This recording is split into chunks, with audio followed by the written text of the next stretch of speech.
Chilli powder అన్ని రకాల వంటలకు పచ్చళ్లకు సరైన chilli powder. No colour no chemicals. నమస్కారం, వెల్కమ్ టు ఐ డ్రీమ్. ధర్మ మార్గం విత్ విజిత కార్యక్రమానికి స్వాగతం. ప్రస్తుతం మనతో పాటు ఉన్నారు మంత్రశాస్త్ర ఉపాసకులు బ్రహ్మశ్రీ వేణుమాధవ శర్మ గారు. ఇప్పుడు గురుగారితో మాట్లాడి మరిన్ని విషయాలు తెలుసుకుందాం. నమస్కారం గురుగారు. గురుగారు, మనకు ఆషాఢ మాసం మొదలైపోయింది. ఆషాఢ మాసం అనగానే బోనాల ఉత్సవాలు అవి కూడా ప్రారంభం అయిపోయాయి. అయితే ముఖ్యంగా హైదరాబాద్ అంతటా ఉన్న ఆలయాల్లో ప్రతి ఒక్క దగ్గర బోనాల ఉత్సవం జరుగుతుంది. మరి ప్రత్యేకించి మన ఉజ్జయిని మహంకాళి అమ్మవారి ఆలయంలో ఎలాంటి ఉత్సవాలు, ఎలాంటి విశిష్టమైన క్రతువులు జరుగుతాయి ప్రత్యేకంగా ఈ బోనాల ఉత్సవాలలో తెలియజేయండి. అసలు ప్రత్యేకత యొక్క విశిష్టత అన్నీ మొదలైనవి ఈ ఉజ్జయిని మహాకాళి అమ్మవారి దేవస్థానం నుంచే అమ్మ. ముందుగా సర్వమంగళ మాంగళ్యే శిగే సర్వార్థ సాధకే శరణ్యే త్ర్యంబకే దేవి నారాయణి నమోస్తుతే శ్రీ మహాకాళ్యంగాయ నమః.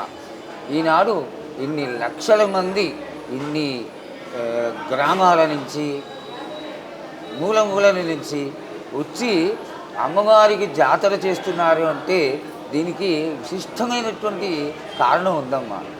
ఈ యొక్క ప్రాంతంలో కలరాలు, మసూచిలు, వ్యాధులు ప్రబలుతున్న సమయంలో ఇక్కడ ఉన్నటువంటి దోళీగేరర్లు వాళ్ళు అందరూ కలిసి, అన్ని కులాల వాళ్ళు, మతాల వాళ్ళు, జాతుల వాళ్ళు అందరూ కలిసి అమ్మవారిని వేడుకుని, అమ్మ మాకు కానీ ఈ వ్యాధులు ఏగి సోకకుండా మమ్మల్ని చల్లగా నువ్వు కాపాడినట్లయితే నిన్ను ఉజ్జయిని నుంచి తీసుకొచ్చి ఇక్కడ మేము స్థాపన చేసుకొని అమ్మ నీ యొక్క కొలువు చేసుకుంటాము, జాతర చేసుకుంటాము అని వాళ్ళు వేడుకొనగా అమ్మవారు వారందరినీ ఆశీర్వదించి, అంటే ఈ లష్కర్ ప్రాంతంలో ఉన్నటువంటి జనాలందరినీ ఆశీర్వదించి ఎవరికి ఏ విధమైనటువంటి కష్టం కలగకుండా కాపాడింది. దానికి గుర్తుగా ఉజ్జయిని నుంచి అమ్మవారిని తీసుకొచ్చి ఇక్కడ స్థాపన చేసి ఈ ప్రాంతం అంతా కూడా అప్పుడు మిలిటరీ వాళ్ళతోటి, డోలీ గ్యారర్లతోటి లష్కర్ ప్రాంతంగా ఒక ప్రసిద్ధి చెందినటువంటి స్థలం. దానికి గుర్తుగానే లష్కర్ గోనాలు పండగగా అమ్మవారి యొక్క జాతర మొదలుపెట్టడం జరిగింది. అసలు గోనాల పండగ ఆ విశిష్టత ఏమిటి అంటే, అమ్మవారిని ఆషాఢ మాసంలో మొట్టమొదటగా వచ్చేటువంటి ఆదివారం నాడు ఎదురుకొచ్చి అమ్మవారు అత్తవారింటి నుంచి 15 రోజులు పుట్టింటికి వచ్చి గ్రామ సంచారం చేసి 15 రోజులు 15వ రోజైనటువంటి ఆదివారం నాడు తెల్లవారుజామున అమ్మవారి యొక్క జాతర మొదలవుతుంది. ఈ జాతరలో విశిష్టత ఏంటి? ఆడబిడ్డకి, ఇంటికి వచ్చిన ఆడబిడ్డకి తీపి వంటకాలు పెట్టి సంతోషపరిచి మనం అమ్మవారితో పాటు ఆనంద కోలాహలాలు పంచుకుంటాం. అదేవిధంగా ముత్తైదువులందరూ తలస్నానం చేసి కుండలో పాయసాన్ని వండి దానిపైన శాఖలు పెట్టి ఆ శాఖలు కోతరాజుకైన కోస్తారు. ఇక్కడ కోతలింగడికైన ఎందుకు కారణం ఏమిటి? ఈ యొక్క శాఖలు కోయడం వల్ల వ్యాధులు కొరగలకుండా అమ్మవారు కాపాడుతుందని. ఇంత చక్కటి గోనాల లష్కర్ గోనాల జాతర మొట్టమొదటగా ఈ 250 సంవత్సరాల క్రిందట ఈ దేవాలయంలోనే మొదలైంది.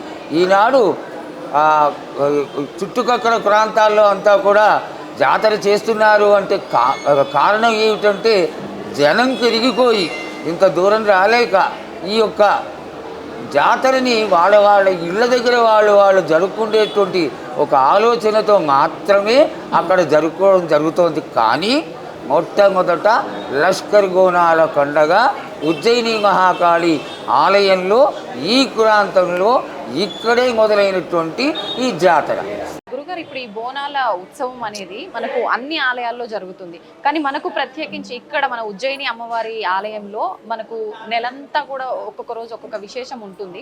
ప్రత్యేకించి 3 రోజుల పండగగా కూడా ఇక్కడ జరుపుకుంటారని అంటారు కదా, ఏం చేస్తుంటారు ఈ 3 రోజులు కూడా? 3 రోజుల పండగ కాదమ్మా, ఇది 15 రోజుల పండగ. అమ్మవారు ఆనాడు ఈ ప్రాంతం అంతా కూడా కాపాడుతానంది కాబట్టి అమ్మవారు మొదటి రోజున ఘటస్వరూపంలో పుట్టింటికి వచ్చి ఈ చుట్టుపక్కల ఉన్న ప్రాంతం అంతా కూడా ఇంటింటికి వెళ్ళి ఆది వ్యాధులతో ఉన్న వాళ్ళని, వృద్ధులని, పసిగుడ్డలని అందరినీ ఆశీర్వదించడానికి ఇంటింటికి వెళుతుంది. అయితే ఇది వరకు రోజుల్లో అమ్మవారు వచ్చింది అంటే అమ్మవారికి శాఖలతో అమ్మవారిని ఎదుర్కొనేవాళ్ళు ఇంటి ముందర. ఈ ఎదుర్కోవడంలో కూడా 1000 కళ్ళ చీరలు అని ఇది వరకు రోజుల్లో వచ్చేవి.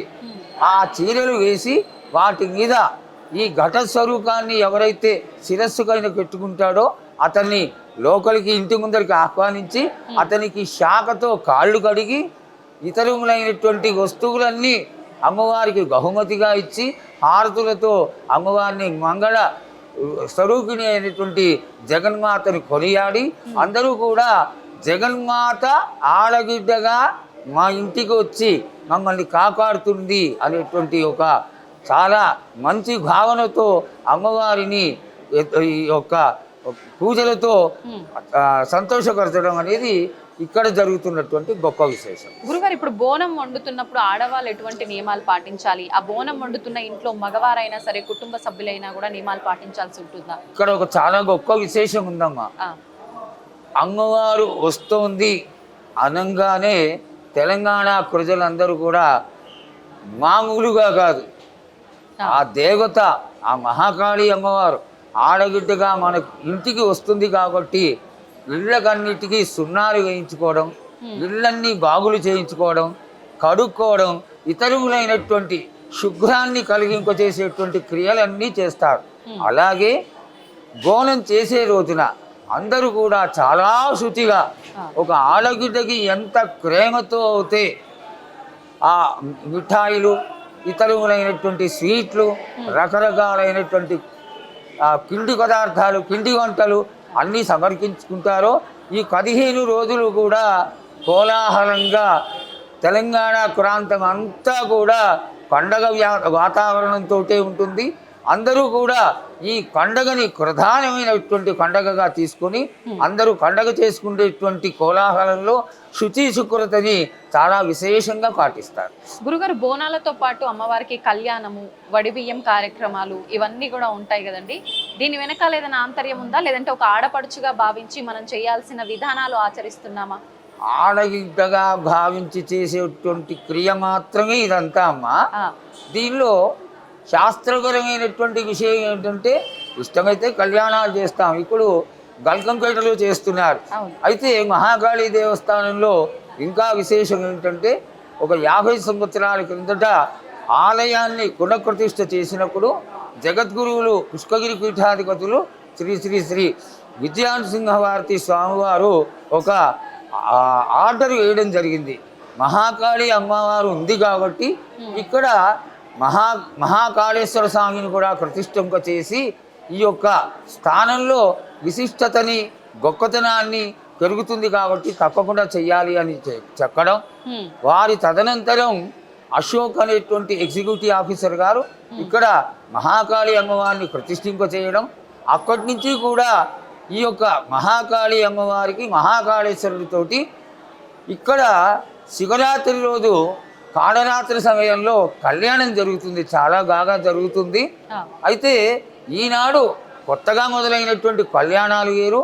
ప్రతి ఆలయంలో కూడా, అందులో మహాకాళి ఆలయంలో కూడా శాంతి కళ్యాణం అనేది జరుగుతుంది. ఈ శాంతి కళ్యాణం ప్రతి ఏటా చేయడం అనేది ఒక విశిష్టత, అది జరుగుతూనే ఉంటుంది. మన అమ్మవారికి మాత్రం ఈ మహాకాళి అమ్మవారికి 15 రోజుల జాతర మాత్రం చాలా విశేషమైంది. 16వ రోజున ఈ క్రియలన్నీ అయిపోయిన తర్వాత అమ్మవారు అత్తవారింటికి గజారూఢయ్యి చక్కగా ఘటస్వరూపిణిగా వెళ్ళిపోవడం జరుగుతుంది. ఇది 16 రోజుల జాతర విశిష్టత. కేవలం ఆది వ్యాధుల నుండి, రోగబాధల నుండి భక్తులని కాపాడుతాను అని అమ్మవారు ఎప్పుడైతే మాట ఇచ్చిందో 250 సంవత్సరాల నుంచి కూడా ఈ విధంగా ఈ మహాకాళి అమ్మవారి దేవస్థానంలో జరుగుతున్నటువంటి గొప్ప విశేషం. గురుగారు, ఘటం అని అంటూ ఉంటారు, ఏంటి ఈ ఘటం యొక్క విధానం? మనము దేవత పూజలు చేసిన ఒక విశేషమైనటువంటి కార్యక్రమాలు చేసిన, ప్రతిష్టా విధులు చేసిన, ముఖ్యంగా యాగశాల వేసి, యాగశాలలో విశిష్టత ఏమిటి అంటే కలశ స్థాపన చేయడమే. ఆ కలశ స్థాపన చేసి కలశ స్వరూపంలో ఉన్నటువంటి దేవతామూర్తికి యాగాది క్రతువులు చేసి ఆ దేవతా స్వరూపాన్ని పరిపూర్ణంగా అందులోకి ఆవహింపచేసి దాన్ని ఆ మూర్తి యొక్క మూర్తి యొక్క స్వరూపంగా భావన చేసి మూర్తికి చైతన్యాన్ని నింపడం, ఆ చైతన్య స్వరూపమే ఈ యొక్క తేజస్సు. ఈ తేజస్సే మనందరినీ కాపాడేటువంటి దేవతా స్వరూపంగా భావన జరుగుతుంది. ఇదంతా మూలం ఏమిటి అంటే కలశ స్వరూపం. ఆ కలశ స్వరూపంలో చదువుకున్న పండితులు, విజ్ఞానవంతులు వాళ్ళందరూ చేసేటువంటి ఒక క్రియ. ఆనాడు 250 సంవత్సరాల క్రిందట కలశాలు, ఇతరములైనటువంటి పూజలు తెలియనటువంటి కామరులు ఈ ప్రాంతంలో ఉండేవారు కాబట్టి వాళ్ళకి తోచిన విధంగా కలశం అనేదాన్ని ఘటము అని కూడా అంటారు. ఆ ఘట స్వరూపంలో అలంకారం చేసి దాని మీద అమ్మవారి యొక్క ఆ స్వరూపాన్ని తెలియజేసేటువంటి లింగాన్ని పెట్టి దానికి స్వర్ణమయమైనటువంటి వస్తువులతో అలంకారం చేసి వాళ్ళ యొక్క విజ్ఞానానికి తార్కాణంగా ఆ ఘట స్వరూపాన్ని తయారు చేసి అమ్మవారిని ఎదురుకు రావడం జరుగుతుంది. అది కూడా ఒక విశేషమైనటువంటి క్రియే. దాంట్లో ఆ ఘటంలో బియ్యం కోసి తాంబూలం పెట్టి అమ్మవారికి ఖర్జూరము, మొక్కలు, తమలపాకులు అన్నీ పెట్టి ఈ యొక్క ఘట స్వరూపాన్ని కలశ స్వరూపంగా భావన చేసి అమ్మవారిని ఎదురుకొచ్చి ప్రాంతం అంతా కూడా పూజించడం జరుగుతుంది. గురుగారు, ఇప్పుడు ఇదంతా ఒక ఎత్తు అయితే ఈ బోనాలు, ఘటం, ఈ కార్యక్రమాలన్నీ కూడా మనకు రంగం భవిష్యవాణి ప్రక్రియ ఇంకా పెద్ద ఎత్తు. అసలు దాని గురించి వివరించండి. ఈ యొక్క చక్కటి భవిష్యవాణి ప్రాంతం అంతా కూడా, లోకం అంతా కూడా ప్రగలిపోయి ఈనాడు భవిష్యత్తు వినడానికి మీడియా ద్వారా లేకపోతే ఈ అమ్మవారి దేవాలయానికి వచ్చి లక్షలాది ప్రజలు అమ్మవారి యొక్క భవిష్యవాణి వినాలి అనేటువంటి ఒక చక్కటి కుతూహలంతో ఎదురు చూస్తూ ఉంటారు సోమవారం రోజున. ఈ విశిష్టత ఏమిటి అంటే అమ్మవారు జోగిని స్వరూపమైనటువంటి ఈనాడు స్వర్ణలత పైకి ఆవాహన జరగడం జరుగుతుంది. ఇది ఎట్లా జరుగుతుంది అంటే 8 కులాల వాళ్ళు సాగర మంత్రాలతోటి అమ్మవారిని వారి వారి గొప్పతనంగా ఆవాహింపచేస్తారు. ఆ విధంగా ఆవహింపచేసినటువంటి స్వర్ణలత పైకి వచ్చినటువంటి మహాకాళి అమ్మవారిని ఈ ప్రధానమైనటువంటి దేవతామూర్తి అయినటువంటి మహాకాళి అమ్మవారి ఎదురుకుండా పరివార దేవత రాజశ్యామల అమ్మవారి ముందర కోతలింగడి స్థానానికి కూడా ముందర గుంట తవ్వి ఆ గుంటలో పచ్చి కుండని ముందు రోజుగా మేళతాళాలతో కుమ్మరి ఇంటి నుంచి తీసుకొస్తారు. ఆ కుమ్మరి ఇంటి నుంచి తీసుకొచ్చినటువంటి ఈ కచ్చికుండని చాలా భయభక్తులతో కాపాడి మర్నాడు పొద్దున దాన్ని ఆ గుంటలో బోర్లా వేసి అలాగే దానిపైన మళ్ళీ చాట పెట్టి నవధాన్యాలు కోసి పసుపు కుంకుమలు వేసి తాంబూలం పెట్టి గంగారు, తర్వాత వెండి, రాగి, ఇత్తడి మొదలైనటువంటి సువర్ణ విశేష ద్రవ్యాలతో ఆ చాటలో వేసి అక్కడ ఆవహింపచేసినటువంటి ఈ యొక్క అమ్మవారి స్వరూపం ఏదైతే ఉందో స్వరూపమైనటువంటి స్వర్ణలత పైకి ఆవహింప చేయడం జరుగుతుంది. ఆ స్వర్ణలతని ఈ కచ్చికుండకైనా నిలబెడతారు. చాలా విశేషం ఏమిటంటే కచ్చికుండ సాధారణంగా జాగ్రత్తగా లేకుండా కానీ దాన్ని కట్టుకుంటే విరిగిపోయేటువంటి ఛాన్సెస్ ఎక్కువగా ఉంటాయి. అయితే ఎప్పుడైతే అమ్మవారు ఆవహిస్తుందో స్వర్ణలత పైకి ఈ అమ్మవారు రావడం జరుగుతుందో ఆ నిలగొడ్డటువంటి మనుష్య స్వరూపం నిలగొడ్డా కూడా ఆ కచ్చకుండా కదలకుండా విరగకుండా ముక్కలు కాకుండా అలాగే ఉంటుంది. భవిష్యత్తు చెక్కడం అనేది స్వర్ణలత చెప్తుంది. దానికి ముందుగా ఏం అడగాలి, ఏమి దాని యొక్క విశిష్టత తెలుసుకోవాలి అని పెద్దలందరూ నిర్ణయించడం జరుగుతుంది. నిర్ణయించినటువంటి ప్రశ్నలని బ్రహ్మశ్రీ వేణుమాధవ శర్మ అయినటువంటి నేను, నాకు పెద్దవారైనటువంటి ఎల్లంగట్ల రామకృష్ణ గారు పక్కనే నిలబడి ఆలయానికి పెద్దవాళ్ళుగా మేము అడగడం జరుగుతుంది.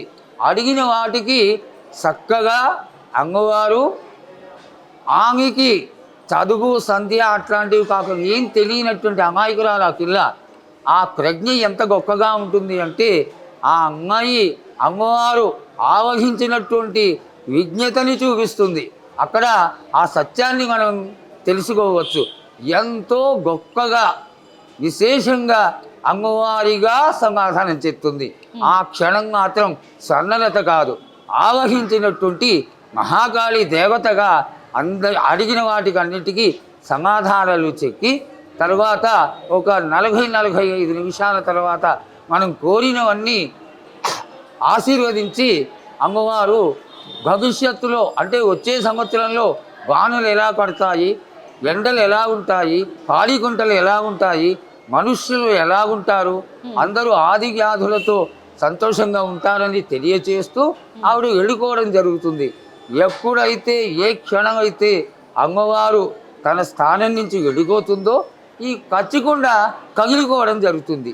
ఇది అమ్మవారు ఉన్నది 100కి 100 కాళ్ళు అని తెలియజేయడానికి చక్కటి తార్కాణం. అందువల్లనే ఈ భవిష్యవాణి కార్యక్రమాన్ని అందరూ కూడా ఎంతో కోరికతో అమ్మవారి ఆశీర్వాదం పొందడానికి అందరూ కూడా వేయి కళ్ళ ఎదురు చూసి ఈ భవిష్యవాణిని చూస్తూ ఉంటారు. గురుగారు, ఇప్పుడు భవిష్యవాణి అంటే జరగబోయేదంతా కూడా మీరు అడుగుతుంటే అమ్మవారు స్వర్ణలత గారి రూపంలో వచ్చి చెప్తూ ఉంటారు. కానీ ఏదైనా తెలియక చేసిన తప్పులు ఏవైనా ఉంటాయి కదండి, అవి కూడా అమ్మవారు సెలవిస్తారా? సంచిత ప్రారంభ కర్మలని కొన్ని ఉంటాయమ్మా. అవి కోయిన జన్మలో చేసినటువంటి కర్మ, 7 జన్మల కిందట చేసినటువంటి కర్మ, వాటిని మాత్రమే మనిషి ఈ జన్మలో జంతువునా నరజన్మ దుర్లభం అన్నారు. విచక్షణ ఇచ్చి మానసిక ప్రవృత్తిని కలిగింప చేసి భగవంతుడు అన్నీ ఇచ్చినా కూడా తనకి తెలిసి తెలియక ఖచ్చితంగా వీటినన్నిటినీ తక్కువ చేస్తూనే ఉంటాడు. ఆ చేసినటువంటి క్రియలు ఎవరు అనుభవించాలి? వాడే అనుభవించాలి. అందువల్ల వాడు అనుభవిస్తున్నటువంటి ఈ యొక్క కర్మ కాకానికి అమ్మవారు బాధ్యురాలు కాదమ్మా. అయినప్పటికీ ఆ జగన్మాతని ఎప్పుడైతే స్మరించి అమ్మవారి యొక్క పూజలు చేసి ఇతరములైనటువంటి అనుష్ఠానాలు చేసి వేడుకుంటే కనీసం కొంత భాగం వరకైనా కూడా ఆ పాప నివృత్తి కలుగుతుంది. కాబట్టి దేవతా సాన్నిధ్యాన్ని దేవుణ్ణి ఎల్లవేళలా మనం అందరం కూడా చక్కగా పూజ చేస్తూనే ఉండాలి. అందులో జగన్మాత మహాకాళి అమ్మవారు అందరినీ ఆశీర్వదించేటువంటి జగన్మాత కాబట్టి అందరూ కూడా జగన్మాతకి పూజ చేసి అమ్మవారి యొక్క ఆశీర్వాదంతో పాప నివృత్తి కలిగి అందరూ కూడా సుఖశాంతులతో వర్ధిల్లుతారని ఆశిస్తారు. గురుగారు, ఇప్పుడు మీరు చెప్పిన దాన్ని బట్టి జోగినీలకి వీళ్ళకి ఎక్కువ ప్రాధాన్యత ఉంది, పోతురాజులకి మొత్తం విశేషమైన కార్యక్రమాలన్నింటిలో కూడా. ఎందుకనండి వీళ్ళు అంత ప్రాధాన్యత? అంటే మొదటి బోనం కూడా వీళ్ళే తీయాలి అని చెప్పి అమ్మవారికి ఇవన్నీ కూడా మాట్లాడుతూ ఉంటారు కదా, ఎందుకని? జోగినిగా ఇక్కడ స్వర్ణలతకే ప్రాధాన్యత అమ్మా. అందరూ తెచ్చేటువంటి గోనాలని లేకపోతే మేళతాళాలతో వచ్చేటువంటి క్రియల్ని కానీ శివశక్తులుగా భావన చేసి వాళ్ళు తమ శిరస్సులకైనా పెట్టి తెచ్చుకుంటే గోనాలని అమ్మవారికి సమర్పించుకుంటుంటారు. అది వారి వారి యొక్క ఇష్టపూర్వకంగా జరుగుతున్నది. మొదటి గోనాలు లేకపోతే తర్వాత గోనాలు ఇవన్నీ ఇక్కడ ఏం లేవమ్మా. అయితే ఇక్కడ విశేషంగా అమ్మవారికి ఈ బియ్యం కోయడం అనేది జరుగుతుంది. ఈ బియ్యం కోసినటువంటి ఈ బియ్యం అంతా కూడా కొంత బియ్యాన్ని తీసి మళ్ళా ఒక 2 వారాల తర్వాత అమ్మవారికి వండి దాని నైవేద్యం పెట్టడం మారుకోణంగా చేస్తున్నాం. అయితే ఈ క్రియ అంతా కూడా మనం ఏర్పరచుకున్నదే, ఇది శాస్త్ర ప్రమాణమైంది అయితే కాదు. గురుగారు, ఈ పోతురాజు అమ్మవారికి అంటే తమ్ముడుగా భావించాలని కొంతమంది అంటారు, కొడుకుగా అసలు ఎవరు ఈ పోతురాజు అమ్మవారికి ఏమవుతారు? ఈ 7 అమ్మవార్లకి తోడుగా జన్మించిన వాడు కోతరాజమ్మ. ఈ 7 కూడా ఆయన కాపాడుతూ ఉంటాడని, అందువల్లనే ఈ 15 రోజుల్లో కూడా ఆయన మేళతాళాలతోటి ఈ యొక్క డక్కులతోటి వీటితోటి కోతరాజు ఒళ్ళంతా కసుకు రాసుకుని శిరస్సుకైన కుంకం పెట్టుకొని ఈ చేతిలో ఆ వీరగోళ కట్టుకుని అమ్మవారిని ఆనందపరచడం కోసం మేళతాళాలతో ఆడుతూ వచ్చి అమ్మవారి దర్శనం చేసుకుంటూ ఉంటాడు. అదేవిధంగా ఈ యొక్క క్రియలో అమ్మవారిని ఏ విధమైనటువంటి ఆది వ్యాధులు లేకుండా కాపాడాలో అదంతా కూడా పోతరాజుతో అవుతుంది అని ఒక క్రియ. గురుగారు, ఇప్పుడు ఈ మధ్య కాలంలో చూస్తున్నాము పోతరాజు వీళ్ళంతా ఈ గెటప్స్ వేసుకున్న వాళ్ళు తాగి కొంచెం అంత హడావిడి చేస్తున్న విధానాన్ని మనం చూస్తూ ఉన్నాము. ఇదంతా కరెక్టే అంటారా? ఆ రంగులు రాసుకోవడము, లేకపోతే నానా రకాలైనటువంటి విపరీతమైనటువంటి క్రియలు చేసుకోవడం, ఇవన్నీ కూడా 10-15 సంవత్సరాలుగా మొదలైందమ్మా.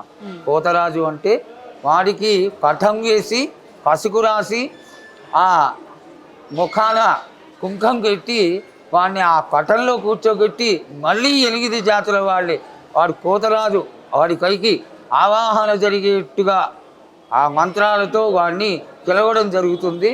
ఆ వచ్చినటువంటి కోతరాజు గావు కొట్టడం జరుగుతుంది. అదే ఇక్కడ జరుగుతున్నటువంటి క్రియ. దాన్ని రాంగ తగ్గించేశారు. గురుగారు, మనకి ఈ ఆషాఢ మాసంలోనే తొలి ఏకాదశి, ఆ రోజు నుంచే విష్ణుమూర్తి యోగ నిద్రలోకి వెళ్తాడని అంటారు. చాతుర్మాస దీక్షలు ప్రారంభమవుతాయి. ఆ విశిష్టత గురించి కూడా తెలియదు. చాతుర్మాస దీక్ష పౌర్ణమికి మొదలవుతుందమ్మా. పౌర్ణమికి వైష్ణవులు ఏకాదశి రోజున మొదలు పెట్టుకుంటారు. ఈశ్వర తత్వంలో 2 నెలలు కూడా చాతుర్మాస్యం అనేది సన్యాసులకి సంబంధించింది. ఈ గానులు విశేషంగా పడుతున్నటువంటి సమయంలో వారు సంచారం చేయలేరు కాబట్టి వారిని ఒక చోట ఉంచి ఆ చోటలోనే వారికి భోజనాది కార్యక్రమాలు పూజా విధులు అన్నీ ఏర్పాటు చేసి ఇంతవరకు కూడా ఆ అత్యద్భుతమైనటువంటి చాతుర్మాస్య వ్రత దీక్ష జరపడం జరుగుతుంది. గురుగారు, ఇప్పుడు ఈ ఏకాదశికి చాలా ప్రాధాన్యత ఉంది మన సనాతన ధర్మంలో. కానీ ఇప్పుడున్న విధానం చూస్తే అంతా కూడా ఇంతకు ముందులా లేదు అనిపిస్తుంది. అసలు ఏంటి ఆ విధానం? అది ఇదివరకు కంటే ఇక్కడే చక్కగా ఏకాదశి చేస్తున్నారమ్మా. అవునా? క్యాలెండర్లు రావడం, అందరూ క్యాలెండర్లు చూసేటువంటి స్థితికి రావడం, తెలుసుకుని ఏకాదశి రోజున ఉపవాసాలు ఉండడం, అందరూ చక్కగా విష్ణు పూజ చేయడం, ఈశ్వర పూజ చేయడం చక్కగా పెరిగిపోయింది.